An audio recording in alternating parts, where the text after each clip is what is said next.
ಮೂಡ ನಿವೇಶನ ಹಂಚಿಕೆಯಲ್ಲಿ ಸಾವಿರಾರು ಕೋಟಿ ಹಗರಣ ನಡೆದಿದ್ದು ಮುಖ್ಯಮಂತ್ರಿಗಳು ರಾಜೀನಾಮೆ ಕೊಡಬೇಕು ಅಂತ ಆಗ್ರಹಿಸಿ ಬಿಜೆಪಿ ಮತ್ತು ಜೆಡಿಎಸ್ ನಡೆಸ್ತಾ ಇರುವ ಮೈಸೂರು ಚಲೋ ಪಾದಯಾತ್ರೆಗೆ 2ನೇ ದಿನ. ಪಾದಯಾತ್ರೆಯಲ್ಲಿ ಕೇಂದ್ರ ಸಚಿವ ಕುಮಾರಸ್ವಾಮಿ, ಡಿಸಿಎಂ ಡಿಕೆ ಶಿವಕುಮಾರ್ ಮಧ್ಯೆ ಸಂಪತ್ತಿನ ಸವಾಲ್ ವಾಕ್ಸಮರ ತಾರಕಕ್ಕೇರಿದೆ.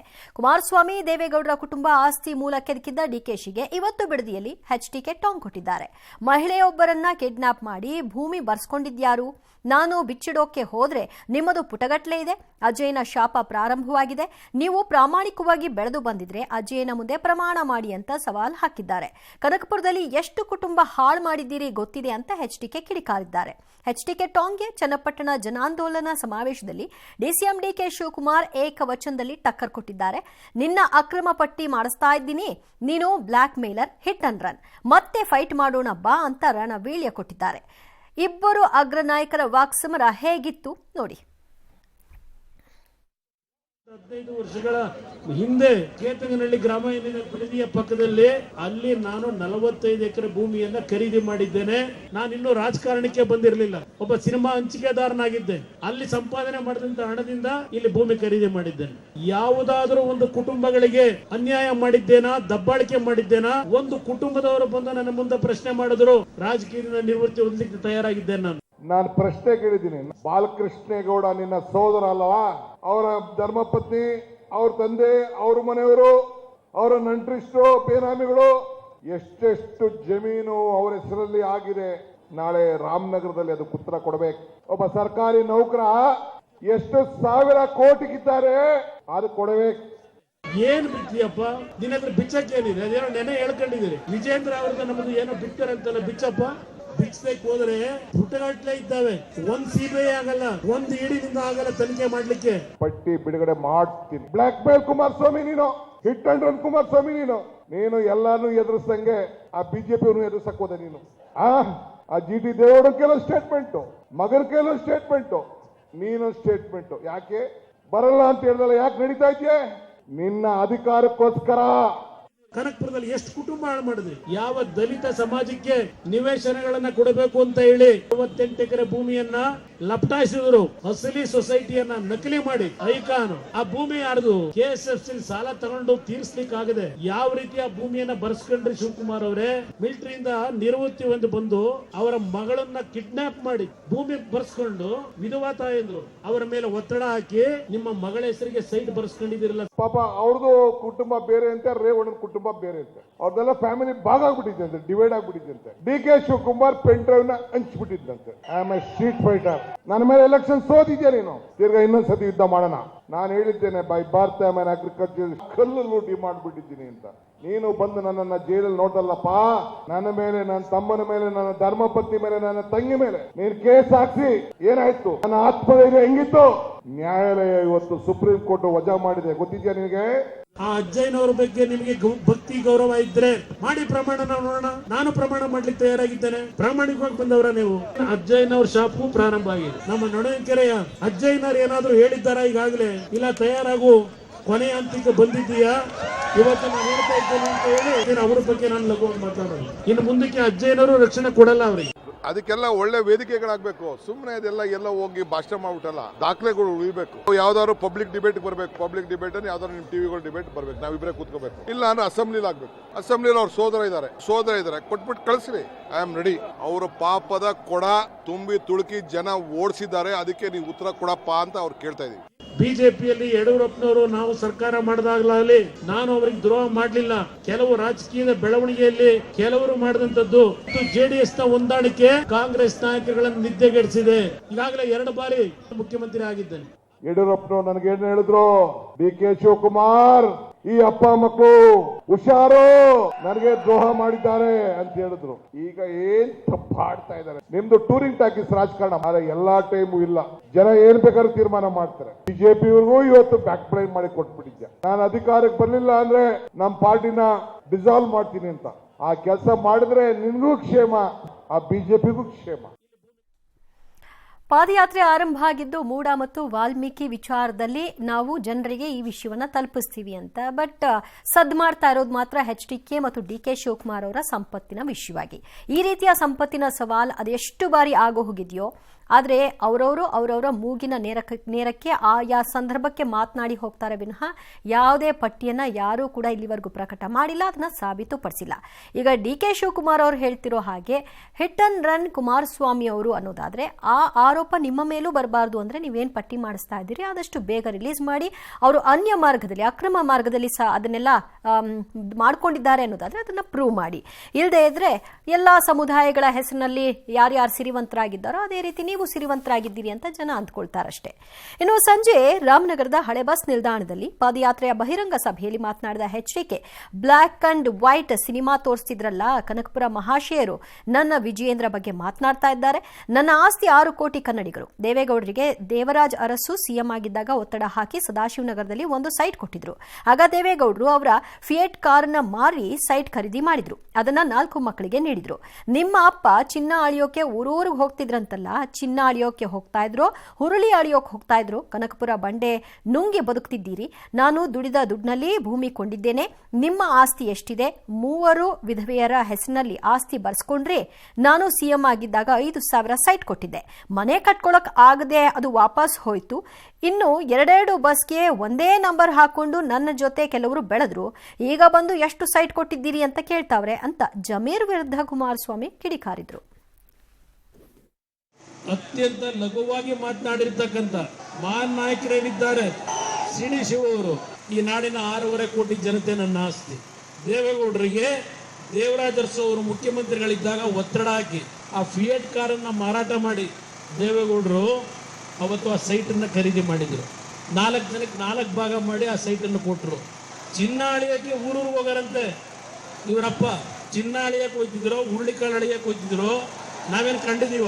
ಬಿಜೆಪಿ ಜೆಡಿಎಸ್ 2ನೇ ದಿನದ ಪಾದಯಾತ್ರೆ ರಾಮನಗರ ಕೆಂಗಲ್ ತಲುಪಿದೆ. ವಿಜಯೇಂದ್ರ, ನಿಖಿಲ್ ಇಬ್ಬರಿಗೂ ಕೂಡ ಕಾರ್ಯಕರ್ತರು ಅದ್ದೂರಿ ಸ್ವಾಗತವನ್ನ ಕೊಡ್ತಾ ಇದ್ದಾರೆ. ಬಿಡದಿಯಲ್ಲಿ ಮಾತನಾಡಿದ ಎಚ್.ಡಿ.ಕೆ. ಮುಖ್ಯಮಂತ್ರಿಗಳು ಗ್ಯಾರಂಟಿಗಳಿಂದ ರಾಜ್ಯವನ್ನ ದರಿದ್ರದತ್ತ ತೆಗೆದುಕೊಂಡು ಹೋಗಿದ್ದಾರೆ. ಸಿಎಂ ತಮ್ಮ ಪತ್ನಿ ಹೆಸರಿನಲ್ಲಿ 14 ಸೈಟು ಪಡೆಯಲು ನಮ್ಮ ವಿರೋಧ ಇಲ್ಲ. ಆದರೆ ಅಧಿಕಾರ ದುರುಪಯೋಗ ಪಡಿಸಿಕೊಂಡು ನಕಲಿ ದಾಖಲೆ ಸೃಷ್ಟಿಸಿ ಸೈಟ್ ಪಡೆದಿದ್ದಾರೆ ಅಂದ್ರು. ಇನ್ನು ವಿಜಯೇಂದ್ರ ಮಾತನಾಡಿ ಡಿಸಿಎಂ ಹತಾಶರಾಗಿದ್ದಾರೆ, ಅಧಿಕಾರ ದರ್ಪ ಅವರ ಮಾತಿನಲ್ಲಿ ಕಾಣಿಸ್ತಾ ಇದೆ ಅಂದ್ರು. ನಿಖಿಲ್ ಮಾತನಾಡಿ ಭ್ರಷ್ಟ ಸರ್ಕಾರ ಕಿತ್ತು ಹಾಕುವವರೆಗೂ ಹೋರಾಟ ನಡೆಸ್ತೀವಿ, ಯಾರ್ಯಾರ ಆಸ್ತಿ ಎಷ್ಟೆಷ್ಟು ವೃದ್ಧಿಯಾಗಿದೆ ಅಂತ ವಾಗ್ದಾಳಿ ನಡೆಸಿದ್ರು. ಹುಬ್ಬಳ್ಳಿಯಲ್ಲಿ ಪ್ರಹ್ಲಾದ್ ಜೋಶಿ ಮಾತನಾಡಿ ಸಿದ್ದರಾಮಯ್ಯ ರಾಜ್ಯದಲ್ಲಿರುವ ಲಜ್ಜೆಗೆಟ್ಟ ಮುಖ್ಯಮಂತ್ರಿ ಅಂದ್ರೆ ಭ್ರಷ್ಟಾಚಾರದ ಹಣದಲ್ಲಿ ಕಾಂಗ್ರೆಸ್ ಹೈಕಮಾಂಡ್ ಪಾಲುದಾರರು ಇದ್ದಾರೆ ಅಂತ ಆರೋಪಿಸಿದರು.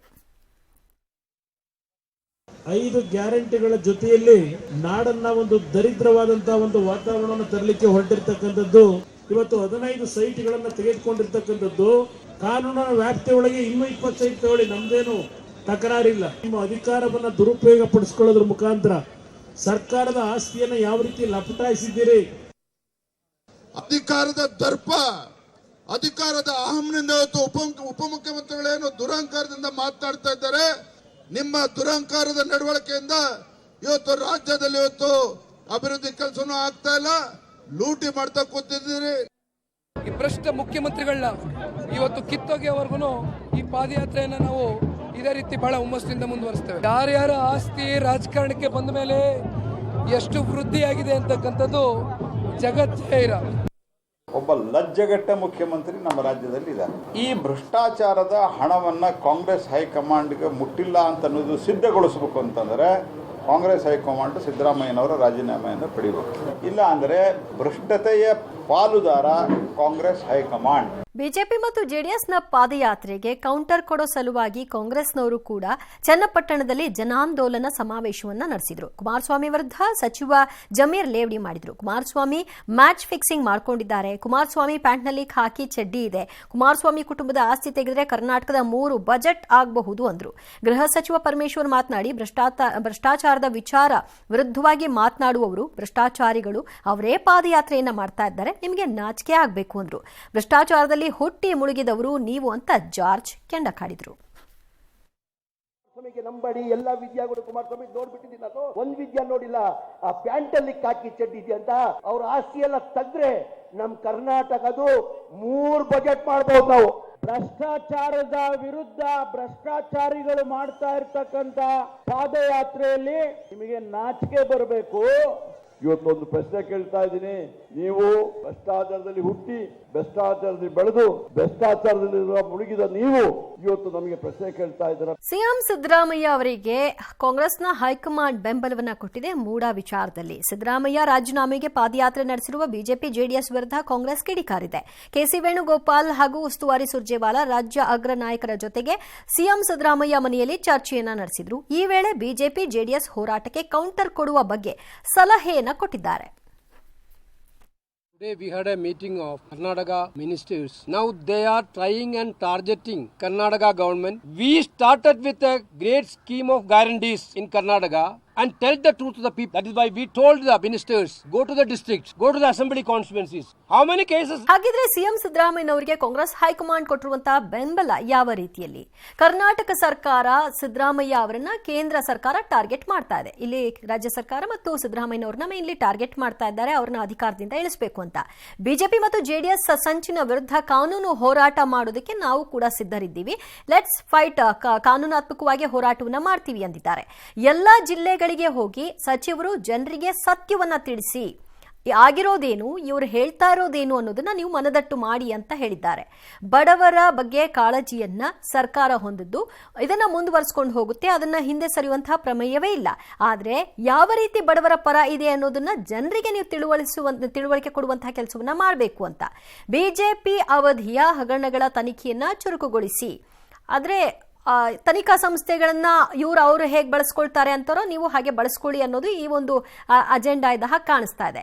ಮೂಡಾ ವಿಚಾರದಲ್ಲಿ ರಾಜ್ಯಪಾಲರ ವಿರುದ್ಧ ಕಾನೂನು ಹೋರಾಟವನ್ನ ಮಾಡಿ ಅಂತ ಹೈಕಮಾಂಡ್ ರಾಜ್ಯ ಕಾಂಗ್ರೆಸ್ ನಾಯಕರಿಗೆ ತಿಳಿಸಿದೆ. ಸಿಎಂ ಸಿದ್ದರಾಮಯ್ಯ ಬೆನ್ನಿಗೆ ಎಲ್ಲರೂ ಕೂಡ ನಿಲ್ಲಬೇಕು ಅಂತ ಈಗ ಆಲ್ಮೋಸ್ಟ್ ನಿಂತಿರೋ ಹಾಗೆ ಕಾಣಿಸ್ತಾ ಇದೆ. ಯಾರು ವಿರುದ್ಧವಾಗಿ ಇಲ್ಲ, ಅದು ಸಚಿವ ಸಂಪುಟ ಸಭೆಯಲ್ಲೂ ಕೂಡ ಸಾಬೀತಾಗಿದೆ. ಇನ್ನು ವಿಜಯೇಂದ್ರ ಮತ್ತು ಪ್ರಜ್ವಲ್ ರೇವಣ್ಣ ಮೇಲೆ ಕೇಸ್ಗಳಿವೆ.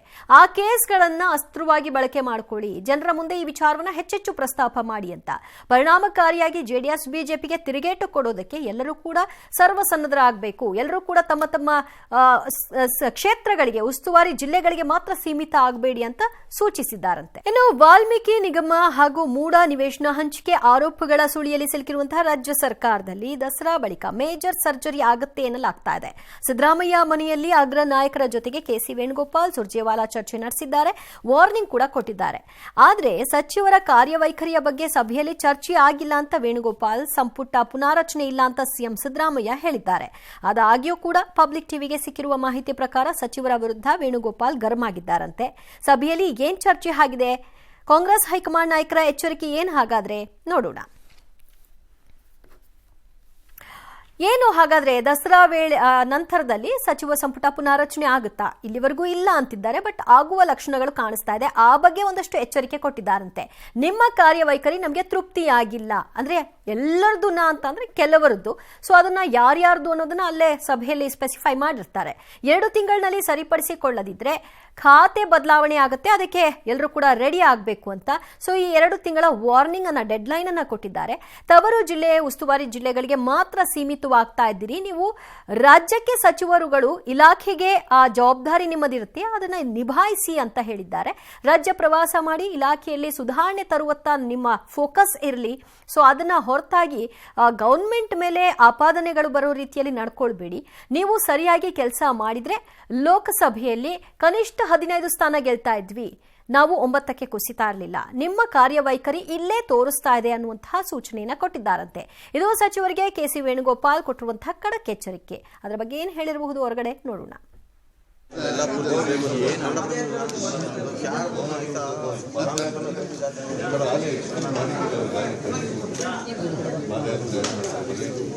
ವೇಣುಗೋಪಾಲ್ ಅವರು, ಸುರ್ಜೇವಾಲಾ ಅವರು ಏನು ಚರ್ಚೆ ಮಾಡ್ತಾರೆ ನನಗೆ ಗೊತ್ತಿಲ್ಲ. ಇವತ್ತೊಂದು ದಿವಸ ಬಂದವರೆಲ್ಲ ಏನು ಚರ್ಚೆ ಮಾಡ್ತಾರೆ, ಪಕ್ಷದ ಹಿತದೃಷ್ಟಿಯಿಂದ ಹೈಕಮಾಂಡ್ ಇದ್ದಾರೆ. ನಮಗೆ ಅವರಿಗೆಲ್ಲ